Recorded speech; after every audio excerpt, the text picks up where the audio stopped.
ایک بادشاہ سیر پر نکلا، جاتے جاتے بہت دور نکل گیا۔ جب دیکھا تو ایک گھر ہے جس کا مالک سخی طبیعت کا تھا، اس نے بادشاہ کی خوب مہمان نوازی کی۔ بادشاہ کی نظر جب پھانسی پر لٹکے کتے پر پڑی تو گھر کے مالک سے اس کا سبب پوچھا، مگر مالک نے سبب بتانے سے انکار کر دیا، حالانکہ بادشاہ نے اس کو اپنا تعارف بھی کرایا تھا کہ میں بادشاہ ہوں۔ بادشاہ نے دوسرے دن قاصد بھیج کر اس آدمی سے پھر پھانسی پر لٹکے کتے کا سبب پوچھا، مگر اس شخص نے پھر بھی کتے کو پھانسی دینے کا سبب نہیں بتایا۔ بادشاہ کو بڑا غصہ آیا۔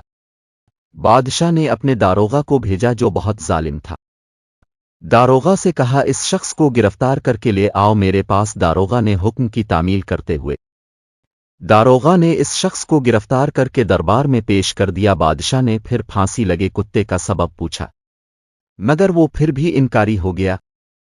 تو بادشاہ نے اب اس آدمی کو لالچ دے کر سبب پوچھنے کی کوشش کی، تو اس شخص نے کہا اس شرط پر بتاؤں گا کہ کچھ عرصہ بادشاہی مجھے دے دی جائے گی، تو پھر پھانسی پر لٹکے کتے کا سبب بتاؤں گا۔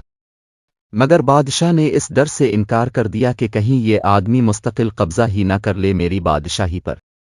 مگر پھر بھی بادشاہ کو سکون نہیں آیا۔ پھانسی پر لٹکے کتے نے بادشاہ کی نیند تک حرام کر دی۔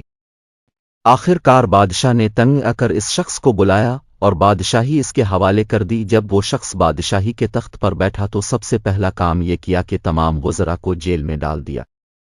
تمام بڑے بیوروکریٹس اور سیاست دان اور ججز اور اسٹیبلشمنٹ کو جیل میں بند کر دیا، اور ساتھ والے تمام ملکوں سے لین دین بند کر دیا۔ اور اس کا نتیجہ یہ نکلا جب اس کی مدت پوری ہوئی، پرانے بادشاہ کو دوبارہ بادشاہی سونپی گئی تو ملک میں امن امان تھا اور خزانہ بھی بھرا ہوا تھا۔ تو اس نے پھانسی پر لگے کتے کا سبب بادشاہ کو بتایا کہ میں ایک چراوا ہوں، میرا بھیڑ بکریوں کا ریوڑ تھا اور یہ کتا ان کی حفاظت کے لیے تھا، مگر میرے ریوڑ سے روزانہ ایک بکری غائب ہوتی تھی۔ تو جب میں نے سبب معلوم کیا تو پتہ چلا کہ یہ کتا ہی حفاظت کرنے کی بجائے بکریوں کو خود بھی کھاتا تھا اور دوسرے کتوں کو بھی کھلاتا تھا۔ تو میں نے اس کو بطور سزا اور عبرت کے پھانسی پر لٹکا دیا، اور میرے کتے کی طرح ہی تیرے وزراء اور باقی لوگ خود بھی خزانہ لوٹتے تھے اور دوسروں کو بھی لٹاتے تھے، جن کو میں نے بطور سزا جیل میں بند کر دیا۔ اور جب سے ان کو جیل میں بند کیا ملکی خزانہ بھر گیا اور ملک خوشحال ہو گیا۔